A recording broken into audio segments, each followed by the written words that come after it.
The prospect of living entirely off the grid can be daunting, and it's difficult for most people who are accustomed to the convenience of the city. But when you come across YouTube channels like Off the Grid with Jake and Nicolle, you wonder if you could try entirely off the grid homesteading. After all, it can't be that difficult. Well, once you've settled down and made peace and don't have to worry about the basics like food and heating or your children's education, it's a more excellent and more straightforward way of life. However, it can be a difficult way of life. Before you dismiss, the idea of homesteading and off-grid living is promoted by Jake and Nicolle. There are several truths that this family has been withholding from you. Consider this for a moment. How did Jake and Nicolle live their glamorous off-the-grid lives, and how come their house is always in perfect condition? Here are some of the truths we've discovered about this power couple. The masters of off-grid living who built their home from the ground up somewhere in Canada's countryside near Vancouver. Remember that Jake and Nicolle are the couples who started the YouTube channel in October 2017, and they've since amassed 1.51 million subscribers and at least 375 million viewers. One of their videos from 5 months ago has received over 17.9 million views. Another video from 7 months ago has 20 million views, and another from a year ago has 25 million views. While it's not impossible to achieve these numbers, other homesteading channels will have far fewer than what Jake and Nicolle get in a single video.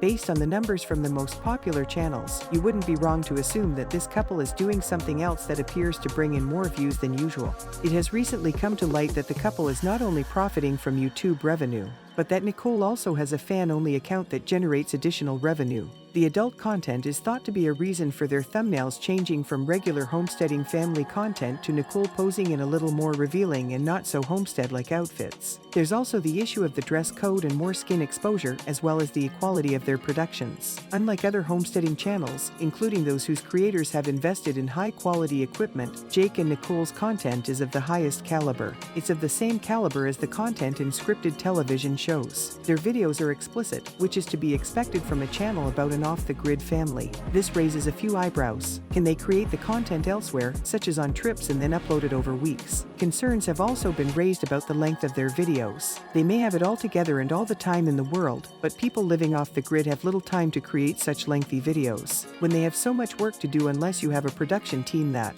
is free of all the controversy, you might be interested in learning about some pretty cool things. Your preferred homesteading and off-grid channel. These are some of the reasons why this channel is ranked among the best off-grid homesteading channels, YouTube channels that are alive. Are they as self-sufficient as they appear? They are true. Jake and Nicolle have worked hard to create a life away from the city by building their own home and having a farm where they get their food. Since embarking on the mission to live entirely off the grid, they also have farm animals. Their inventive minds have devised solutions for almost everything, including using tree barks to dye clothing. This procedure is both fascinating and educational. They covered this entire process in episode 38, in which they bathe a number of white fabrics with bark. Dye creates uniquely colored and beautiful fabrics. Jake and Nicolle are also quite knowledgeable about their surroundings, meaning their viewers will undoubtedly learn something new from their video uploads. This couple grows their food and is also skilled at it. Foraging for food in the wilderness and the sea, where they gather oyster mushrooms, herbs, fruits and fish, among other things. Nicolle had some complications, so they planned a natural home birth, so they changed their plans to ensure her health throughout her pregnancy, especially in the last trimester. Nicolle drank teamate from nettle, oat straw, raspberry, red clover, alfalfa, and dandelion roots and leaves that she grew herself. This is due to our in-depth understanding of natural herbs and their role in health and nutrition. All of these were handpicked from their farm and contain no preservatives. You might learn a thing or two about healthy living from the channel. They're also big on mindfulness and meditation and are very good at martial arts, notably Tai Chi. Having taken self-defense classes, they prefer their new life of solitude away from the noise of big cities. So right on. For advice on organic farming, off-grid living and mindfulness, watching Jake and Nicolle's YouTube channel would teach him a lot. That's it for now. Thank you for watching.